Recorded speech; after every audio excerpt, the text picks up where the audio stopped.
this video presentation for intercultural management. Today we are going to talk about the United States of America. So before starting, let me take off those stereotype clothes.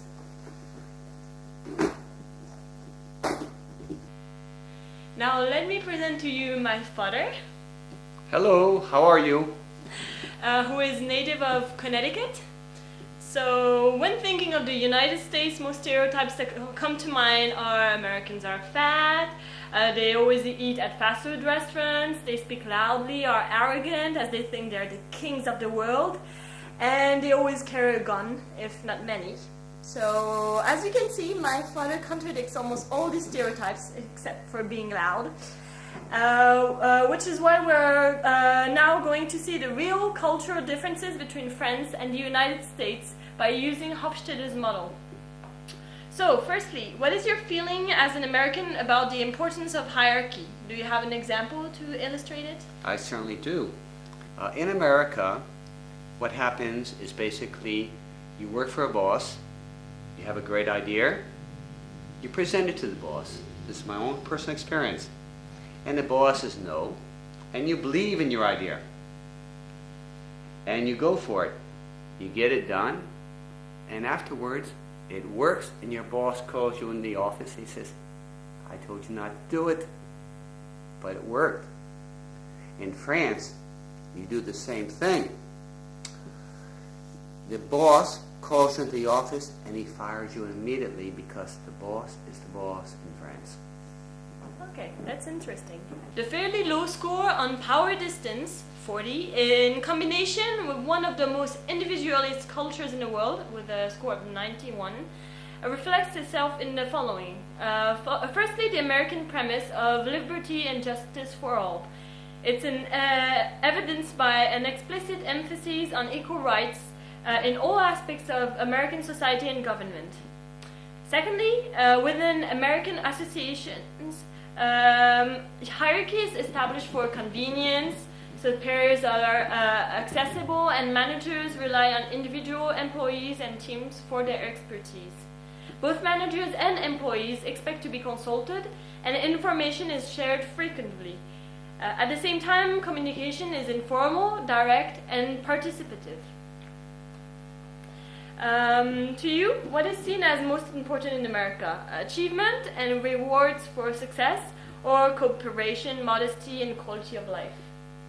I feel one thing, for an American, money is very extremely important for many Americans because money is a measure of your success. How well you do in the job, how well you do in the community. So the more money that you have, the more money you earn, is basically a barometer of how well you do in life. So the score in terms of masculinity in the United States is 62, and this score can be explained through many factors. Behavior in school, work, and play are based on the shared values that people should strive to be the best they can, and the winner takes it all, like in American elections. As a result, Americans will tend to display and talk freely about their successes and achievements in life. Being successful is not a great motivator in American society, but being able to show one's success is very important. There exists a can-do mentality, which creates a lot of dynamism in society, and it's believed that there is always a possibility to do things in a better way. Typically, Americans live to work, so that it can obtain monetary rewards, as he said, and as a consequence, attain higher status based on how good one can be. It is believed that a certain degree of conflict brings out the best of people, and the goal to be the winner. And as a consequence, we can see a lot of polarization in court cases in America. So Americans have a low degree of uncertainty avoidance and tend to try new things and push forward innovation. Have you encountered a situation where you have tried something when a French person wouldn't have? I probably have done that 1,000 times in my lifetime, because I think the Americans, we think of being outside the box. We work, but we have an objective, we have a goal, and how do we get there? A French person will say, we have a problem, how do we solve it? And they build upon it. I think that's the main difference. Okay. So in fact, the uncertainty avoidance level has decreased since the 9/11 attacks, and Americans have started to be more wary about their surroundings. But even if it had an impact in some situations, generally Americans continue to be very positive about the future. I think to add to that point, after 9/11, what has happened in America, people have gotten closer to the families, they're staying closer to home, they're having the barbecues, they're seeing their close friends, and I think we don't, Americans, we don't venture out as much as we have in the past. Americans are also short-term oriented, as explained by Hofstede, which means they tend to maintain traditions and norms in the society and see societal change as a threat. Can you think of any example to illustrate the fear of change in society experienced by Americans that you have encountered at least once in your life? I think it's not only a problem of Americans. I think we're all frightened of change, of the unknown, and we know where we are, we're in our comfort zone, and to venture outside of that, I think that's not only an American phenomena, it's worldwide. If I'm to mention maybe one thing in the short-term goals of America, we are a country based upon profits, Wall Street, and immediate profit, immediate satisfaction. Europe takes a long time to build something, but they do maintain it. Americans will build great bridges, will create great things, but afterwards we don't always maintain it. So finally, do you think it's true that Americans are some of the friendliest people on earth in terms of behavior? Why do you think Americans are so open to others even when it comes down to business? I think basically Americans, we're very generous people. Same as the French, they're very generous, but we have a different perspective. We have a myopic view. We make friends very quickly.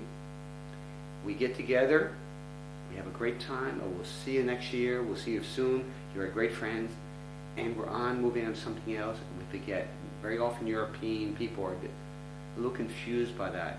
French people tend to take a little more time to get to know you and then to build a friendship. So the United States scores an indulgent society on the sixth dimension. Indulgent cultures place more importance on freedom of speech and personal control, while in the restrained culture there is a greater sense of helplessness about personal destiny.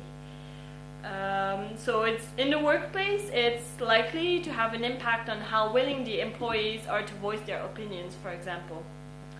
So another interesting facet to this dimension is around attitudes to customer service.